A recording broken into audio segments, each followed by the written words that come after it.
Welcome back to ChasingLightGallery.com. .com. I'm here with Robin, and we're playing catch up on a lot of stuff, so I'm sorry we're very much behind on quite a few things. We have so many projects going on and staying busy with clients and things like that. This video we're going to be covering a lot of questions we get, and Robin and I both try to keep up with questions constantly with people daily. And sometimes a lot of people have the same questions, so we decided to make a video adding all these questions in and see if we can answer them for many people.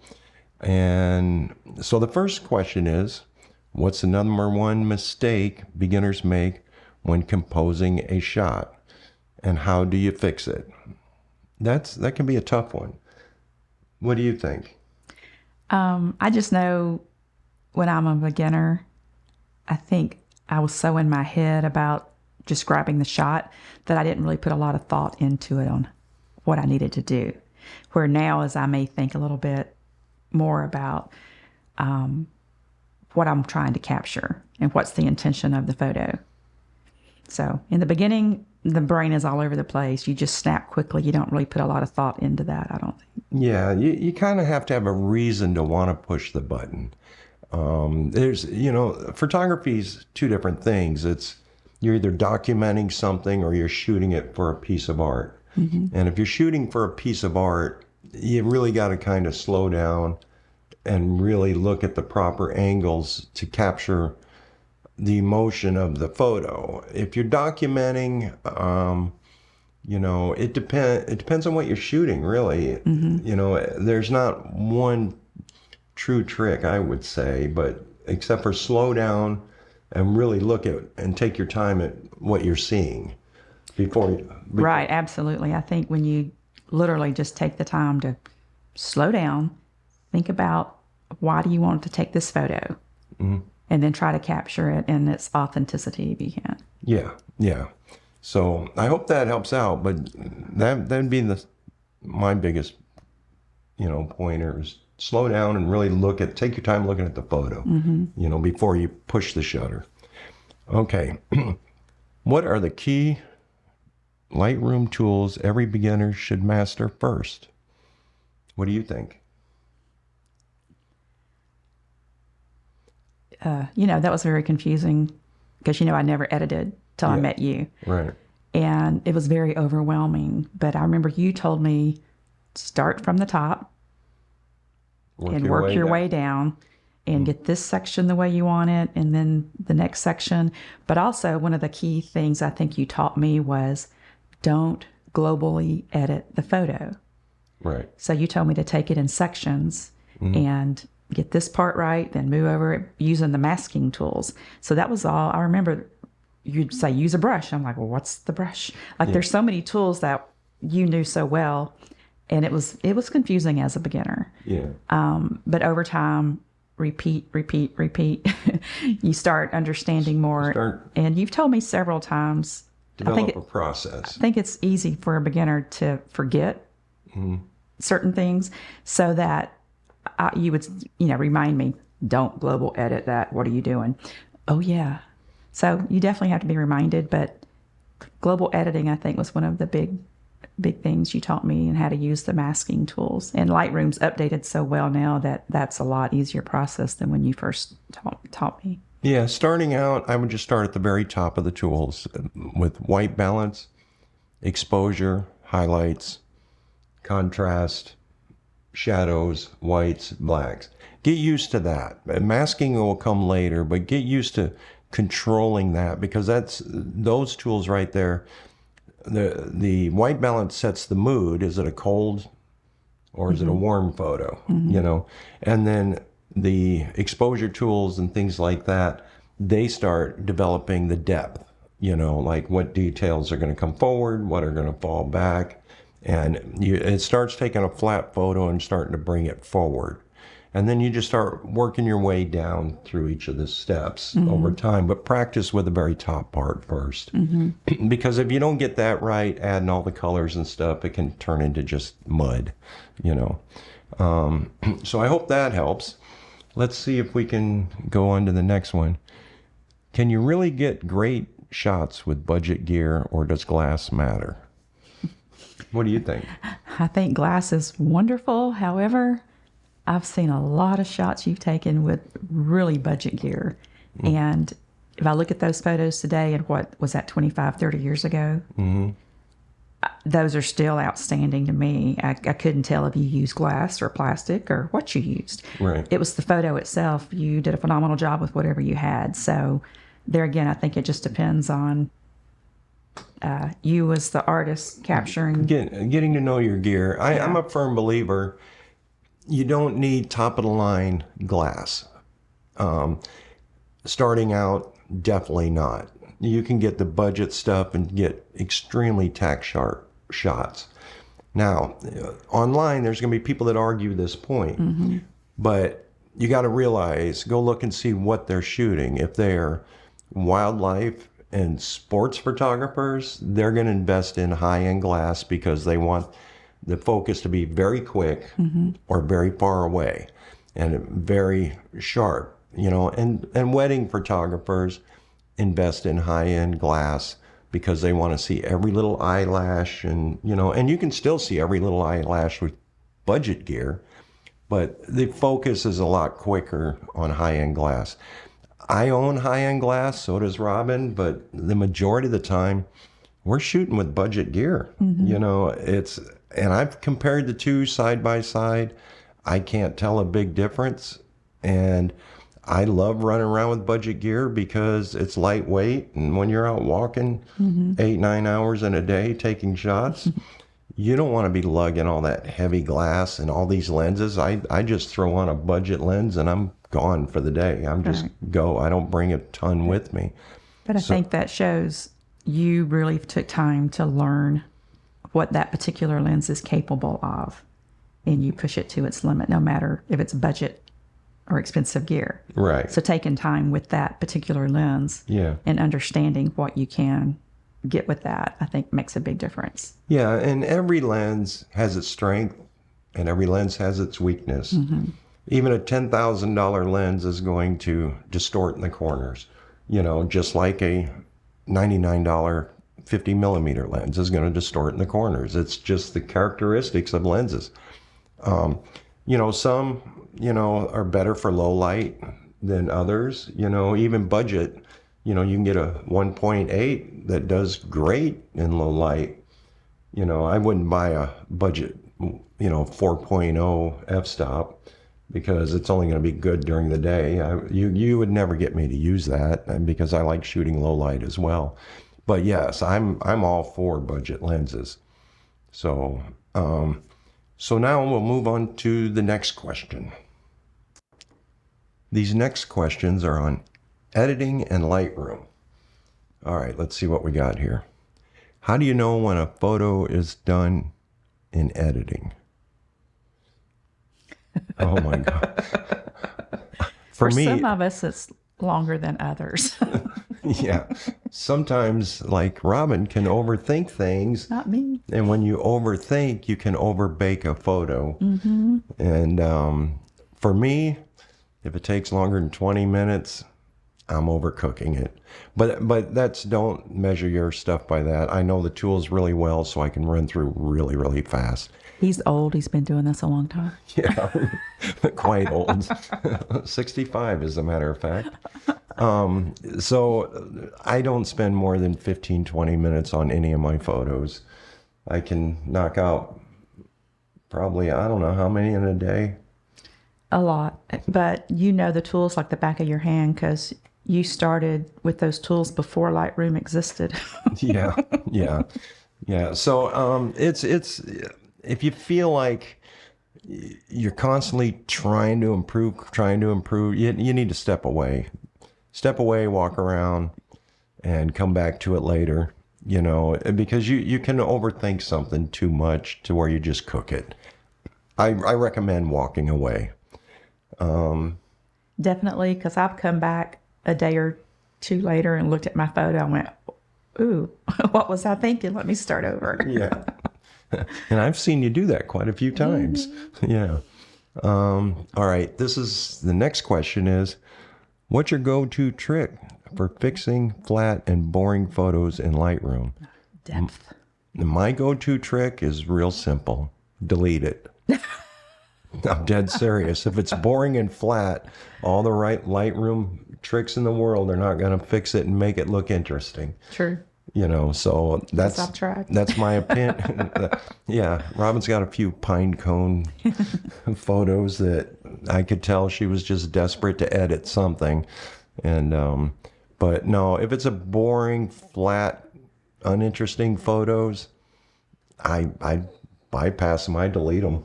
You know, it's got to be exciting to look at as soon as you see it, and then editing enhances it. If you're looking at editing as a repair kit, you're misunderstanding what Lightroom is for. Right.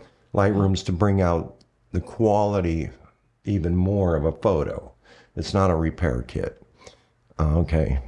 How do you balance sharpness and softness in portraits?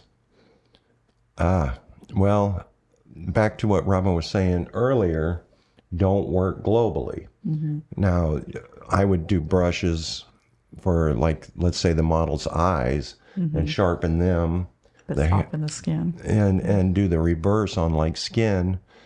The clarity and sharpness, well, it's clarity and texture in Lightroom. Mm-hmm. You can go slide it to the left and it'll soften things up, and without destroying the pores of the skin, just blend them in nicely. You can't, you know, move a slider and have it change your whole photo. You got to learn how to tailor in sections and go, this should be sharp, this should be soft. And globally can turn a photo into a mess really, really quick. So it's a matter of what details. Like if the model has on earrings, you're going to want to sharpen them. The hair, you could over sharpen it and make them look like they have frizzy hair. So you have to be careful.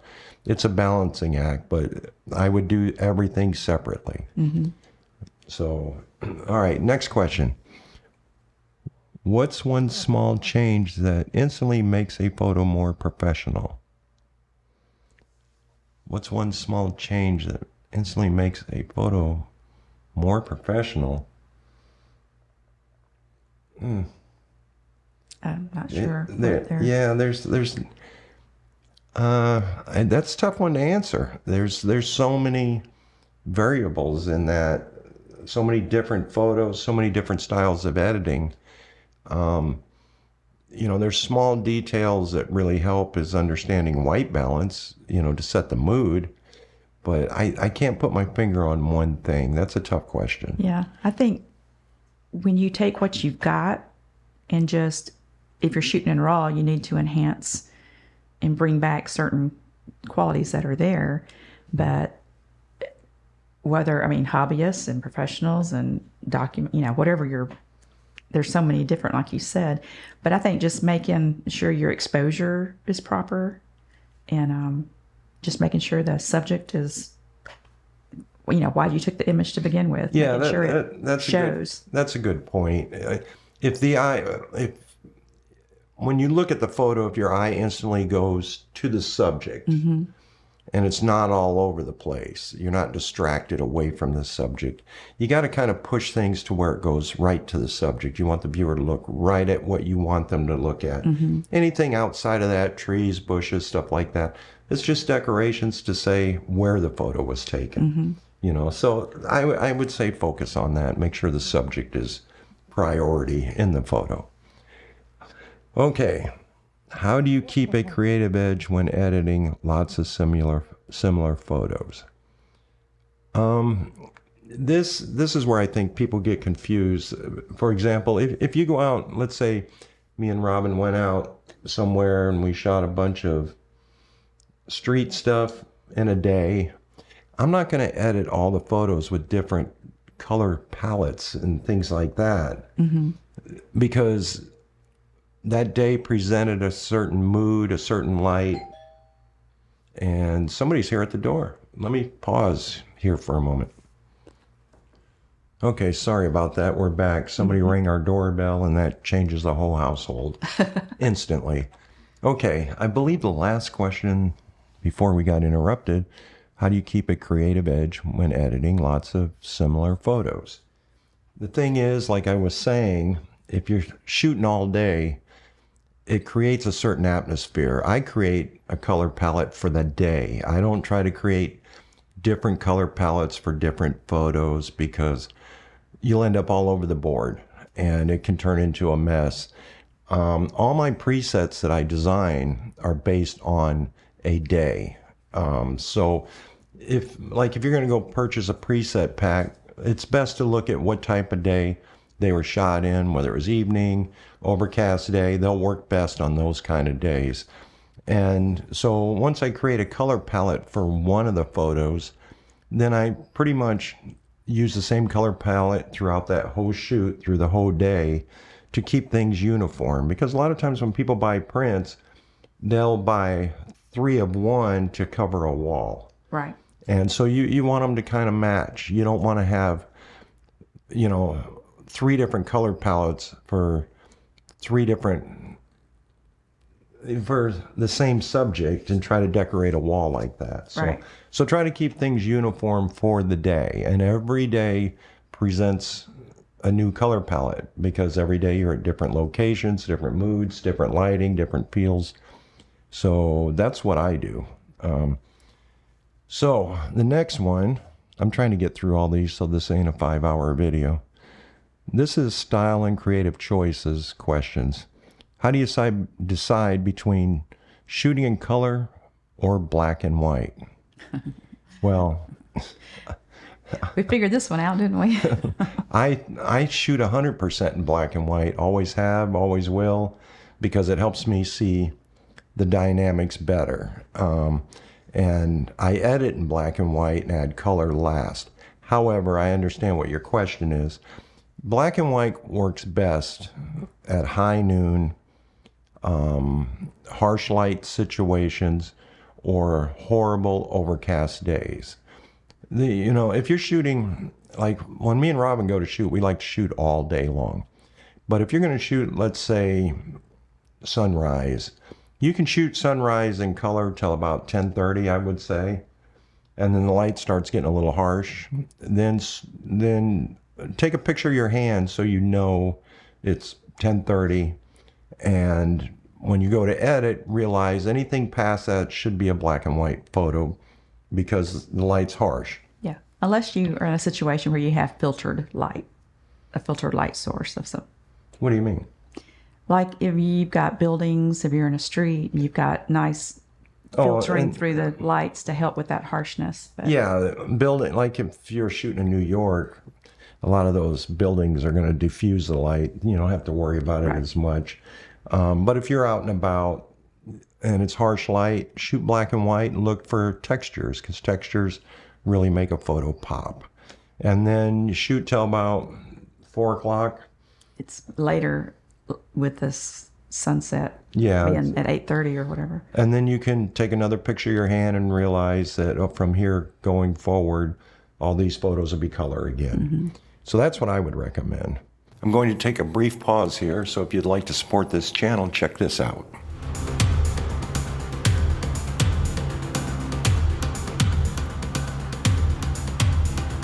Do you love photography? Connect with our Facebook group, Photography Chasing Light Gallery. Connect with some of our students that are happy to help you along the way. Show off some of your work and collect pointers and tips. Check out the link below. Chasing Light Gallery.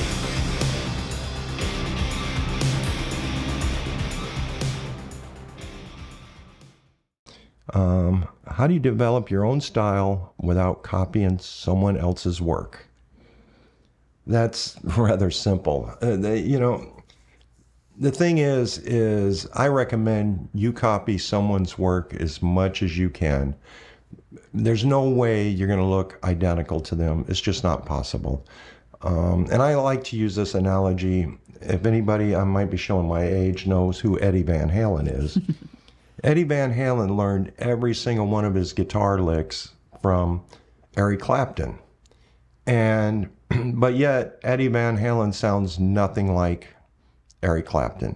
It's because they're two different people, so they feel things completely different. even though they're playing the same notes, probably the same patterns in a lot of these areas, they're attacked completely different. I would find somebody you love and copy them the best you can and try to learn every little trick you can. You're still not going to look like them because you're not that person. It's just not going to happen. So there's an old saying, good artists borrow, great artists steal. And so I recommend doing that, and it helps you develop your own style because you start collecting bits and pieces of things you really like about this.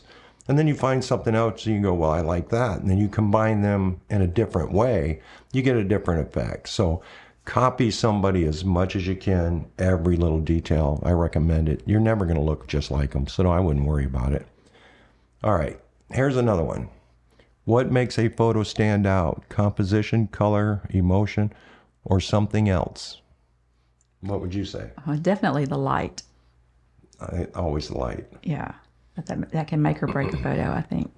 Yeah, Robin knows this, and Robin's still got a few little old habits she does, but I don't like shooting subjects. I like shooting light, and so I'm always looking for light dynamics and then seeing what's in that light, and then that's what will draw my interest. Robin's notorious for saying, let's drive such and such, they have a beautiful lighthouse. And I'm going, yeah, so we're going to chase a subject now and not the light. Well, no, the trick is to get that subject within the light. Perfect. Yeah. And we show up and then we see 20,000 cell phones pointing at the same photo, and I'm going, get me out of here. We're not going to shoot anything different than anyone else, I prefer to go out and just go, and for no rhyme or reason, and I just like to follow where the light's going and see what's there. I don't like looking. I can't stand if somebody shows me photos of an area that we're going to go visit this weekend, because then I got those photos in my mind going, oh, and then now I got subjects in my mind. Just take me there. I'll find interesting stuff on my own. I like to have surprises that the light does. So to me, the lighting sets the emotion and the color and everything else, So if you're chasing the light, obviously our name is that, Chasing Light, gallery.com. You're going to find very impactful photos versus if you're chasing a subject. So that's my point of view on it.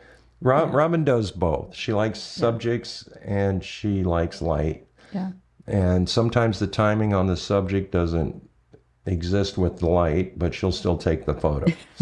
So still take the photo. Yeah. And then she'll get home and we'll be back at that question of how do you get a boring flat photo to pop in Lightroom? And my answer will be delete it. Yeah. But I will say, especially with the street photography stuff, when you're in the moment and you see something, if it speaks to you, it will ignite something in you to take that shot.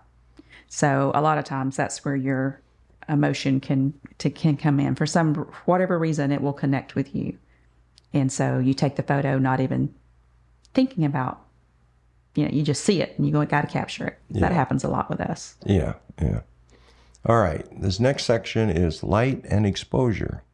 How do you handle harsh sunlight or bad lighting when you're out shooting? We answered that in the black and white. That's a perfect time for black and white photos right there. That's an easy question to answer. Harsh light, bad lighting, overcast days, switch to black and white, and you'll have great photos, guaranteed.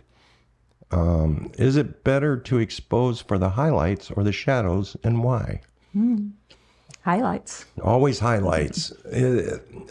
When I'm shooting every single one of my shots, I am exposing to make sure I get all the details and the highlights, even if the shadows go pitch black, because I know in editing, all I got to do is push the shadow slider all the way to the right, and all my details will still be there in the shadows.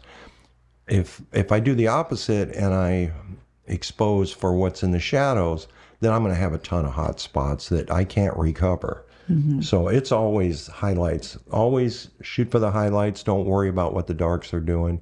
The information's there. If you're shooting in RAW, if you're shooting in JPEG, it can pixelate and turn purple on you really quick. And another trick you told me, especially with water, but you're like, if you can see a hot spot with your naked eye, the camera's going to pick up that same hot spot. Yeah. So be aware of that as well. Yeah, there was times Robin would go down and it's a beautiful lake. Let's go down and shoot it. And the sun's hitting it so hard that those hot spots are just, you can't even hardly look at the lake. And I'm like, hon, yeah, we're gonna have to come back when the sun goes lower, because those hot spots you're not gonna get rid of. They'll if they're burning in your eyes that way, they'll burn that way in the camera as well. So, but always expose for the light. Where do we leave off? Okay, how do you train your eyes to see the light before even raising the camera? This is exactly why I shoot in black and white. Yeah. Because black and white, now, my camera is 100% always set in monochrome, so anything I see is always in black and white. That way I'm more focused on what the light's doing than I am colors. Colors can distract and make you even think twice about shooting a photo if you don't even like the colors, you know. Now, because I shoot in RAW, when I upload it into Lightroom, it'll automatically be color again, but I shoot in black and white so I can train my eye to pay attention to the light. Yeah, but I think they said before you even raise the camera. So I know you and I just walk and scan and look, and just the slightest little sliver of light onto something, it draws your attention. Yeah, yeah. So it's just being aware, I think, of your surroundings and intentionally watching for that little bit of light and what's it touching and is it interesting. Yeah, I've shown Robin, like, we'll be walking down a street and it's very shady, but I'll point a block away that there's a burst of light coming through down the street a block away, and I'm like, let's go down and see what's happening there. You know, if you're walking and you find yourself looking for subjects to shoot, you're not really looking for light. You're just looking for something to photograph. Always look to see what the light's doing. And, you know, I pointed out to her many times, we'll be walking and we're in the shade, and I'm like, look, way down there where those people are getting ready to walk through, watch what the light does to them. Let's go down there and see what's going on. And you will always shoot in those areas where the light's working for us. Yeah. So, all right. Composition and location. How do you shoot an ugly or cluttered location and still make it look great? Keep it tight. Yeah. I would shoot with a very tight lens, like a 85 or something like that, or even a 50 millimeter, to keep a lot of the clutter out. Now, if you're shooting models and you're in a clutter area, the thing I recommend is focus the camera on your feet. And then when you raise the camera up, everything around will get real blurry. Don't take your hand off the shutter, but everything looks very blurry. And that way you can find nice color palettes to put the model in, so that if you shoot with, you know, low depth of field, you've created a nice color palette behind them, and that gets rid of a lot of that clutter. So that's one thing I recommend, but I wouldn't shoot wide angle in very cluttery areas. Now, I know you landscape people, I just can't wrap my head around it. Robin's a landscape person, and to me, when I see a whole forest of trees and she's just aiming out over a lake or something, I'm going, I have no clue what she's shooting. I mean, there's just too much going on. It's hard for me to get into landscape for those reasons. It's so cluttery, you know. But I could find a cool leaf that's decaying with a different color next to other leaves that are completely different color. And I'll go, ooh, now that looks cool, and the light's hitting it just right here. But if you give me a whole forest, I'm probably going to have an anxiety attack by the end of the day. And you do. Yeah. It's like, I don't know what to shoot at all. All right, what's next? What's your approach when you're stuck or uninspired during a shoot? Walk around and crack jokes. That's pretty much what I'll do. If you get days where you're just not feeling it and you're just out because you can get out and shoot and you're just not feeling it. Sometimes it's the location. Like we have certain locations we go to that we're very bored with, Right. you know. But we want to get out and shoot because at our age, we definitely need the exercise. Yeah, I was going to say, focus on the positives. Yeah. The exercise you're getting. You know, and even if you come home with only 5 photos all day, they're probably going to be really good photos because something there made you want to take the photo. Mm-hmm. But if you're just shooting to be shooting, we all get those days. We get them every now and then, don't we? We're just not. Well, just like it. you get anxiety with your landscape. Sometimes when we're out shooting people, if I'm not in the mood, I get the same thing. But it's that one moment you might get. There it is. There's your photo for the day. Yeah. It's when because you don't have any control over what's happening. Right. Because you're shooting people or whatever. Right. But when you get the right light, the right person, the right movement, whatever the emotion is, it's worth it. But there are days I don't hardly shoot any photos because I'm just not in the mood to shoot just people. I want to shoot an emotion. Yeah. You know? But we get those days. Yeah, we do. We walk around for hours and just ain't feeling it. And sometimes we'll just stop and get something to eat and go home. Yeah. And just, you know, it happens to all of us, you know. It's kind of, I like to compare it to like fishing. Some days you catch fish and some days you don't, you know. It's the same thing, you know. All right, what's the next? How do different focal lengths like 35 versus 85 change the story you're telling? Well, that's rather simple. A 35 millimeter will not only point out your subject, but they'll definitely brings in a lot of the area so you can tell. They call it a storytelling lens, so you can tell where they're at. 85 millimeter is more of who is that person, Right. you know, and what is that person doing, you know, versus the surroundings. So I'm more of an 85 millimeter kind of guy, but I've lately gotten into 35 more. It's only taken me 6 years. 6 years to appreciate a 35 millimeter, and I'm just now starting to appreciate it because it brings in so much information. It makes me get stuck back into that clutter again.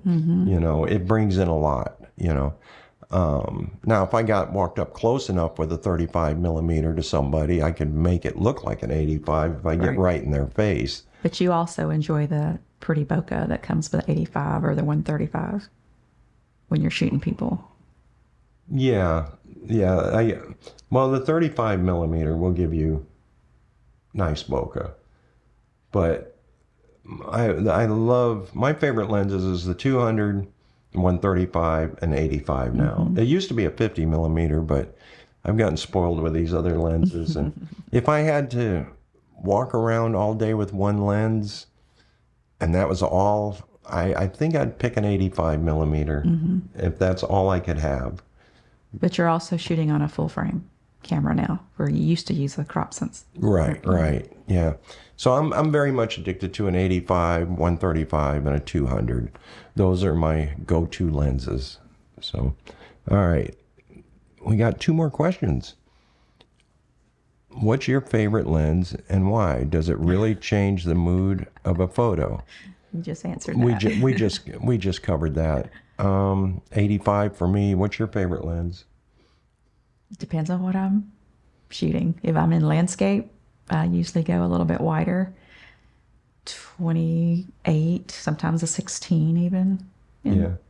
I like the 16. It's just fun. Yeah, it gives you some really cool angles, I think. I like to just stick it in weird spots. I don't like it for landscape because I don't like doing landscape. Right. But I like sticking that 16 in Like that weird distortion. areas and get really dynamic distortions. I have fun with that lens. When I'm shooting with a 16, I'm just having fun. I'm not really doing any serious work. Right. I'm just having a good time. So, all right. Lens and gear. What's your favorite lens and why? I'm sorry, I already did. What's the one lens every photographer should try at least once? My personal opinion, I think everybody should learn with a 50 millimeter. Mm-hmm. That's my personal opinion. Now, there's guys that learn with a 35 millimeter and they can't stand a 50.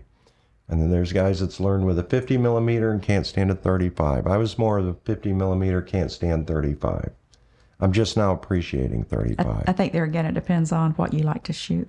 Makes a big difference. Yeah, but if you're just learning, I highly recommend a 50 millimeter lens. But again, there's always that debate, 50 or 35. It's no different than Ford or Chevy or Mac or PC. It's all what you like. But those two are the go-to for learning. And I spent a couple years with a 50 millimeter on my camera. That's all that was on there. And I learned so much just from that lens. That's the first lens you made me buy. Yeah. When you met me. Yeah. But if I grew up, with a 35, I'd have probably made you buy a 35. It all depends on what you're used to. So, okay. Well, I hope this answered all these questions. Sorry for the interruption with the sales people that like to ring our doorbell every now and then. And hopefully we can get caught up. We've been super busy and we're going to be putting out more videos. I hope this answers a lot of questions. And we're going to be getting back to doing podcasts on a regular basis. We've just been very swamped. I've been also doing, I compose music as well. So I've been doing music for a client in Arizona for some casino gigs. And so I have to stop and do a lot of work for there. But we're going to get back on track here real soon. So and keep sending the questions. Yeah, keep sending them in. We're always happy to answer, whether it's in Messenger or whether it's like this. We try not to miss questions. We love helping everyone. So I hope this helps out. I'll see you next time. Say bye, Robin. Bye, Robin. There you go. All right. Have a great day. See you guys later. Bye.